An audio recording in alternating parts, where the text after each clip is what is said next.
your comment about the organizational structure, because that's really a huge barrier. And I think it goes down to how the change is always framed. You know, so if you look at Daniel Kahneman and prospect theory and so on, the core of it is if you view the world as potential losses versus potential gains, you behave in dramatically different ways, and sometimes completely irrational ways. And I think, you know, if people looked at it, if people understood that, yes, okay, I'm gonna like the product silos don't really disappear. They just move into partnership with a couple other key organizational components. So you'll have all of the product components and you'll have all of the channel components, but then you need some segment components where there are people looking at the customer as a whole and saying, hey, look, guess what? We have one customer that's a corporate customer and a retail customer at the same time. You know, but you know, banks talk about channels, whereas customers don't talk about channels. They talk about dealing with a particular brand. I think when you look at marketing departments, for example, that maybe are developing some of the product ideas or the innovation ideas, that what tends to happen is in some organizations, they are developed in isolation. There needs to be the involvement of the customer who is going to potentially buy the product and the people who are going to sell the product.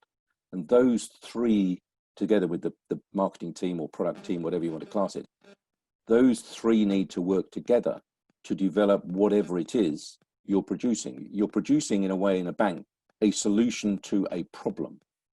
You know, that's why fintechs have found themselves successful. They see what the problem is and find a solution. The trouble is, some of the banking industry produces products, but actually nobody actually wants that particular product itself. But somebody decided it's a good one, it'll make us a lot of money. But if you don't sell them or the customers don't want it, it puts huge pressure on the frontline organization to be able to sell it. And I suppose that alone is another aspect of challenge within banking, is this issue of sales. My feeling is the culture should be one where you want people to buy your products rather than you have to sell them. You know, part of my job years ago was a sales director within Abbey National, and I would have been a big supporter of pushing sales, incentive schemes, and all the rest of it. Where am I now? I'm in an environment where I want to create an environment where I want customers to buy it. I want to measure performance based upon what the customer thinks, not upon selling a certain number of products. Because if the customer buys and wants to come back, you get longevity of relationship. You will get that sort of endowment effect of income for the organization. But it's a big challenge to move organizations from a product-driven, target-based system to one which is based upon softer issues, what the customers are saying.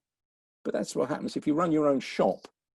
You know, people come in and out because of the experience they receive. It might be the convenience, but there's an element of coming back, not just because I could buy those products somewhere else, but because of the relationships that build with individuals themselves. But it's getting underneath the emotional element of it and moving away from the element of product sales push to an environment where you do away with that and measure it in a different way. Got a bit of a storm happening behind me here. It just popped up. COVID coming in a big way to cause problems. Yeah.